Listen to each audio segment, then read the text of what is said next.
আল্লাহর দনেরা সুলকি দিয়া গেলেন আল্লাহ গায়েব হইয়া রাসূলের ধন খাজা পাইয়া শুইয়া আছে আজ মেরে কেউ ফিরে না খালি হাতে খাজা তোমার।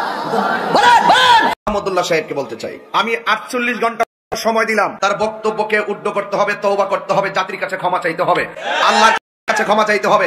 যদি ক্ষমা না চায় আমি আইনানুগ ব্যবস্থা নিব।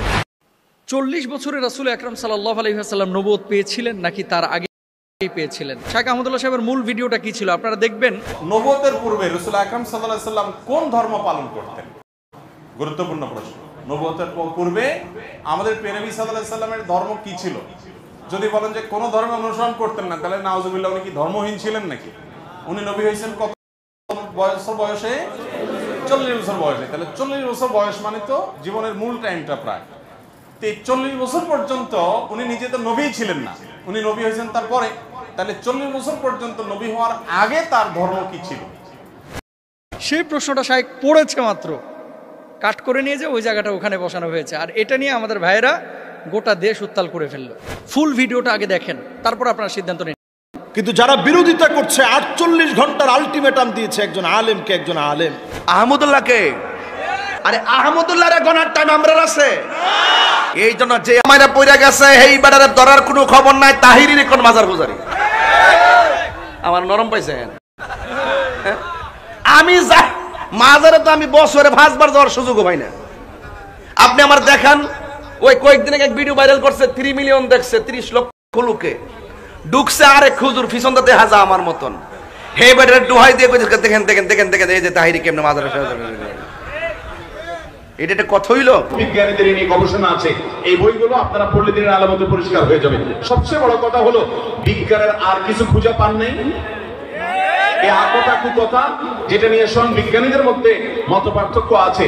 আর যেই বখতিয়ার খলজির বিরুদ্ধে বিষোদ্গার করা হয়েছে পাঠ্যপুস্তকে, সেই বখতিয়ার খলজির এই বিষয়টা নিয়ে ভারতে পর্যন্ত খোদ বিতর্ক আছে।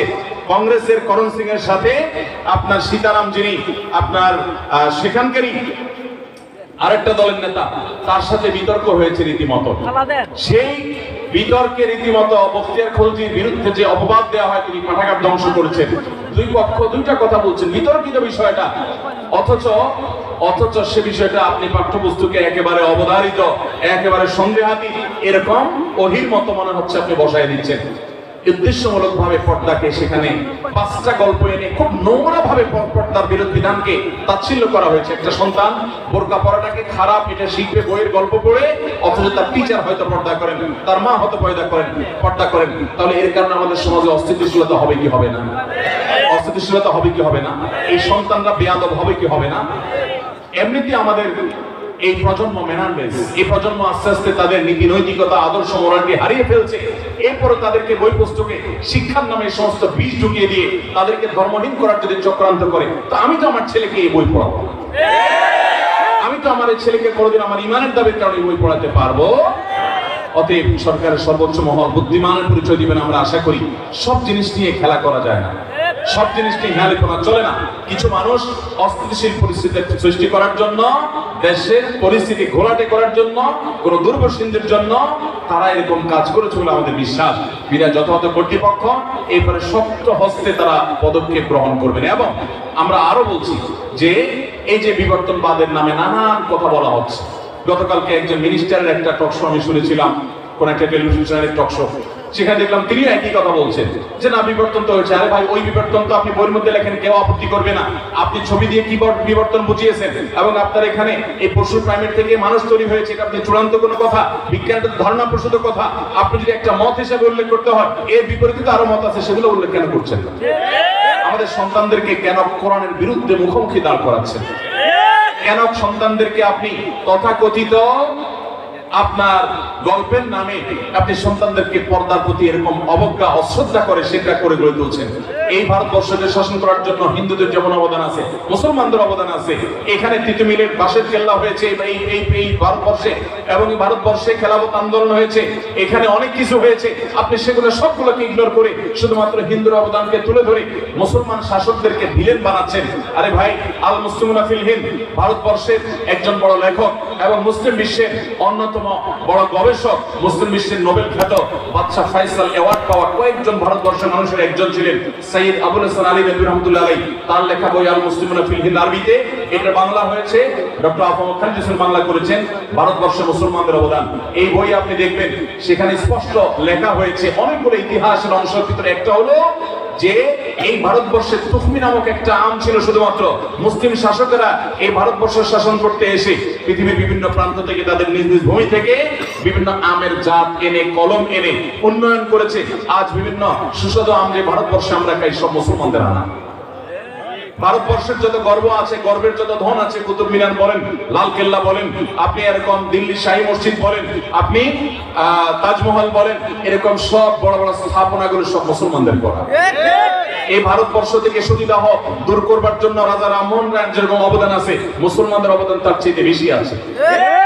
এই ভারতবর্ষকে সাজাবার জন্য মুসলিম সুলতানরা এসেছেন, তাদের ভুল ত্রুটি থাকতে পারে, কিন্তু তারা ইংরেজদের মতো এই দেশ লুট করে ইংল্যান্ডে নিয়ে যায় নাই।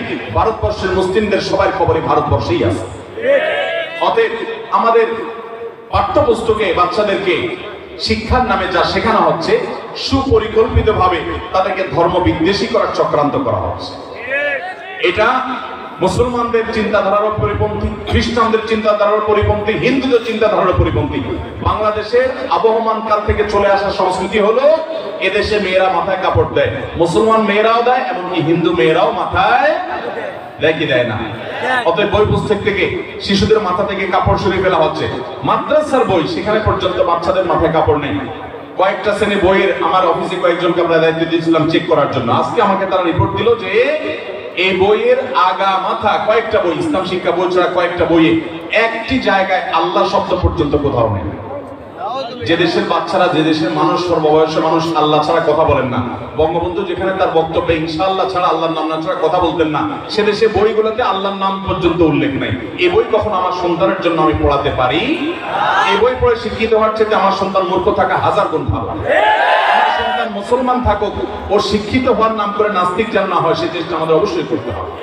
এই জন্য আমি অবশ্যই জোরালো ভাবে আমার দাবি থাকবে যে যথাযথ কর্তৃপক্ষ বিষয়টাকে খুব সিরিয়াসলি নেবেন, এবং কিছু লোক, কিছু কুচক্রী মহল এদেশকে অস্থিতিশীল করবার জন্য যে চক্রান্ত করেছে, সেই চক্রান্তটাকে নস্যাৎ করে এই বইকে পুনরায় লেখা হবে, এবং এখানে উদ্দেশ্যমূলকভাবে ইসলামবিদদের, ধর্মবিদদের দোকান থেকে বাঁচিয়ে থাকা হবে এবং বিরত থাকা হবে। সেটা আমাদের এদেশের সকল মানুষের প্রাণের দাবি, ঠিক কিনা বলেন?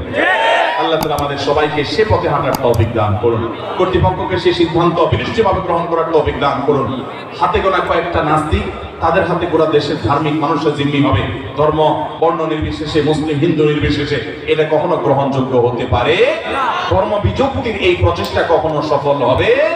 এদেশের মানুষ ধর্মপ্রাণ, এই বাস্তবতাকে অস্বীকার করা হবে সবচেয়ে বড় বোকামি। আল্লাহ তাআলা আমাদের সবাইকে বোঝার তৌফিক দান।